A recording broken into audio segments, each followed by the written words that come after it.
In the winter of 2023, world-renowned YouTuber, father of one, and famous bread eater Aiden L vanished. According to his family and friends, nobody has heard from or seen Aiden since his war on the YouTube copyright system concluding on January 2nd, 2023. After that video went up, nobody's heard from him at all. It's like he just disappeared.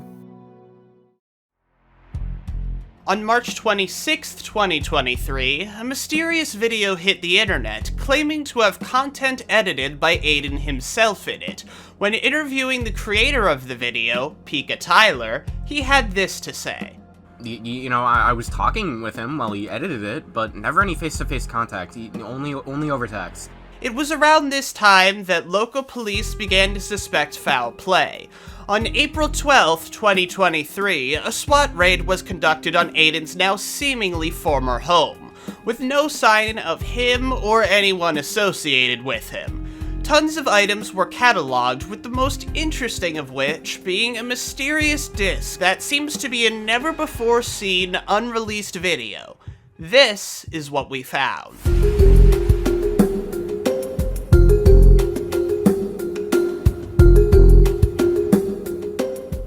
Gaming is no longer an activity that I particularly enjoy. I think gaming is one of the most interesting mediums out there right now. It just barely edges out music and books as like the third coolest one. The world of gaming is so goddamn expansive, almost to a fault sometimes. Gaming can not only allow for just straight up fun time wasters, but also incredibly nuanced stories that really can't be told in other mediums to the same effect. Watching the gaming industry continue to reinvent itself year after year and produce fresh ideas every single time is precisely why I love video games. I just can't fucking play them. In every man's life, there comes a time where it's time to hang up the controller, put the games back in their cases, and let their consoles sit and collect dust for the rest of time. However, it seems my time came earlier than most because I can't fucking play this shit anymore. At first I thought maybe my attention span is just fucked. Maybe the amount of scrolling through TikTok I do every day just rotted my brain completely, but that's not it, because I can sit here and watch the entire 4-hour cut of Zack Snyder Justice League without getting tired, bored, or even checking my phone all that much. So naturally, I've just come to the conclusion that these dang video games just ain't for me anymore. So let's ask the question, what's it like being a gamer when you aren't really a gamer?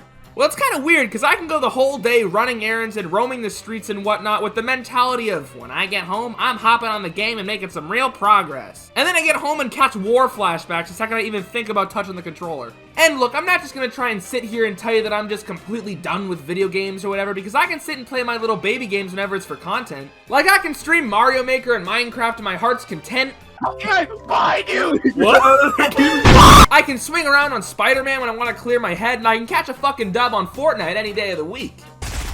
Fuck! I just spilt so much water. But then throw me into a real game and... yeah, I can't do this right now. And it's nothing against the games themselves, obviously. Uncharted 4, Red Dead 2, Link's Awakening, Death Stranding, Skyward Sword, Lego Star Wars, The Skywalker Saga, God of War, Finding Nemo, Mario Brothers, Chewbacca, Funko Pop. They're all very good games, and for some of them, I'd even say that I love them.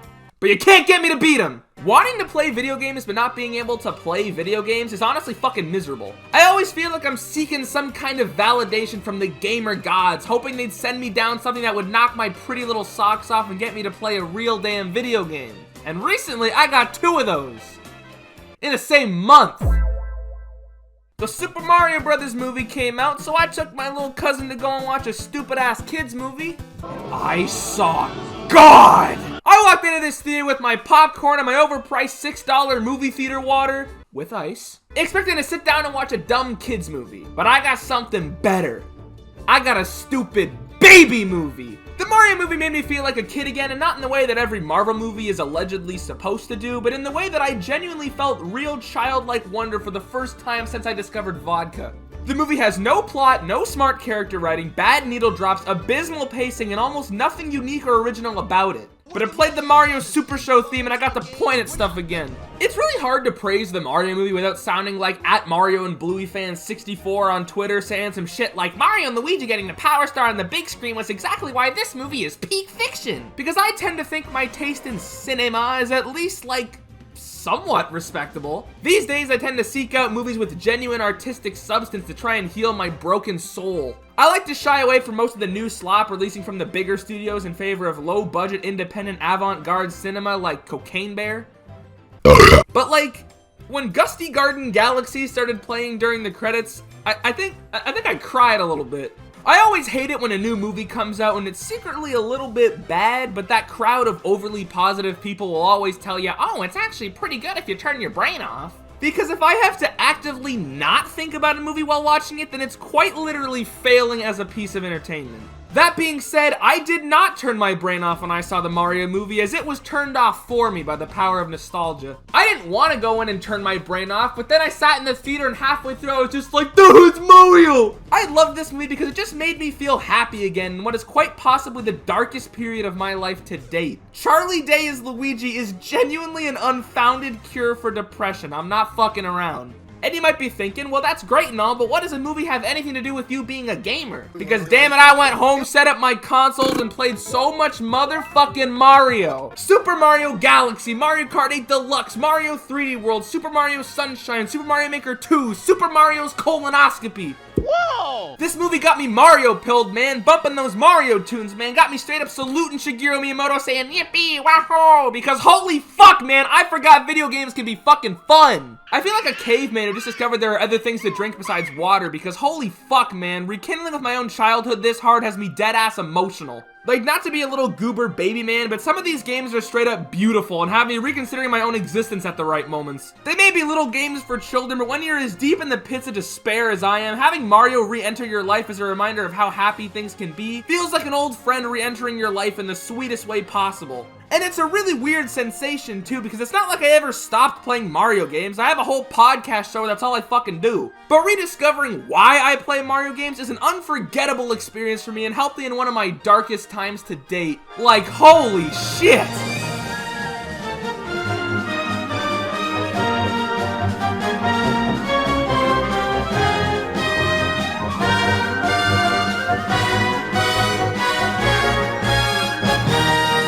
On the same note as Mario games for little children, I played Resident Evil 3 recently. Hey, it's 4 a.m. and I'm editing this video right now. And for the Resident Evil 3 section, I forgot that I accidentally wrapped my microphone in duct tape, stuck it in a bowl of Rice Krispies, poured milk all in the bowl, and then put a police radio right above the microphone just for some added static. I forgot I did that, but if you noticed that, I'm sorry, but it gets better. Just you gotta give it a second. It gets better. Resident Evil is a series I've been wanting to get into for a long time now, because I've always liked the concept of survival horror, and the few games I've played in its genre are some of my favorites of all time. It's just The Last of Us games.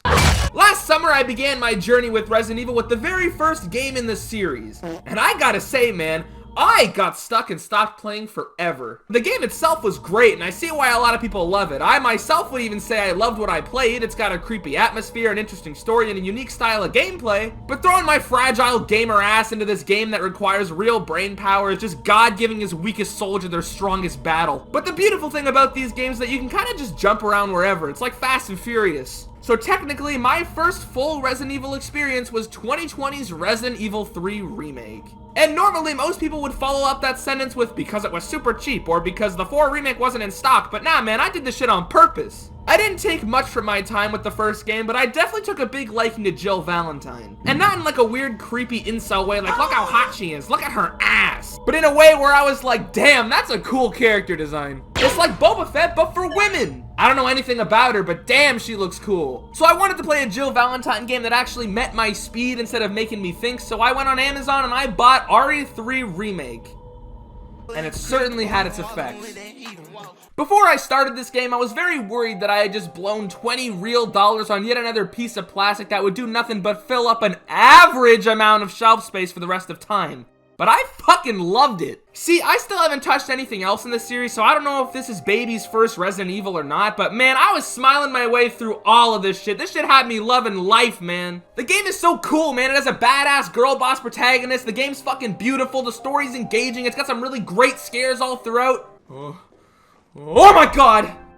I don't know if I'm like allowed to call myself an RE fan after playing one of the shortest games in the series and nothing else. But I would very much like to, please. The story is extremely simple, basically consisting of hot lady fight big monster, but uh-oh, city go boom! But damn it, I had so much fun with it. Jill Valentine and Nemesis Johnson are the exact kind of protagonist and antagonist I need in a game right now. Jill's a feisty, badass cop who always acts out of the greater good and values human life and tries to save as many people as possible. No matter how heavy the stakes are, Jill always finds a way to persevere and do the right thing. And Nemesis is a big man who shoots rocket launchers at women. Nemesis is fucking scary, man. Holy shit. Like, I already knew he was scary from having to play against him in Dead by Daylight, but the amount of ass cheek clenching I was doing when you turn around and all of a sudden see his ass coming right for you has to be some kind of Guinness World Record. I was really worried about accidentally rushing through this game and beating it as fast as I could just to say that I beat it, but to my surprise, by the time I got to the final boss, I was hoping and praying that there was secretly like 10 hours of game left. And that is wildly out of character for me, because even in some of my favorite games like Uncharted 2, for example, by the end of that game, I was just hoping and praying it would end soon, and not in like a bad way or anything, but I just had my fill and was ready to complete the game and see it for what it is. It's extremely rare that I not only finish a game these days, but that I finish it and actively want more. But Resident Evil 3, the 3-make, did the impossible and actively had me trying to beat the game as slowly as humanly possible. I was always scrounging every single room for little collectibles or gunpowder or the Zaza. And I think my biggest issue with this game is that every room feels really bare in the amount of shit you can find. It was almost as easy as trying to 100% my refrigerator. But I had so much fun with the rest of the game that I really just don't care. I might just go back and play it again just to get a better rank. Resident Evil 3, Chipwrecked, is the exact game I needed right now, since it proved to me that I can actually pick up a new game and finish it. When I put this game back in its case, that shit was a win, because it served its purpose instead of getting shelved. So through my Mario marathon and my journey with RE3, what am I thinking? Is it time to say that in the world of gaming, am I back? And you know what? Yeah, I'm thinking I'm not. What? But you were just talking about how much you got back into gaming. Yeah, I know, I love both of these experiences to death, but instead of feeling enticed to dive in deeper, I just feel satisfied. I don't feel the need to go play every Resident Evil game and watch every Resident Evil movie, and I don't feel the need to go out and find the Mario games I've never played and truck through those, because this was enough.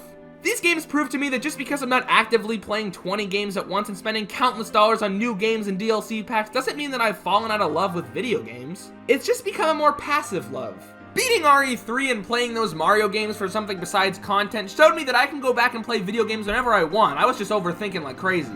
If the day ever comes where I want to get into a new series I'm interested in, like the Metal Gear Solid games or the Arkham series, or even go back and finish games like Uncharted 4 or Red Dead 2, I know now that I'm fully capable of doing that. My heart just has to be in it.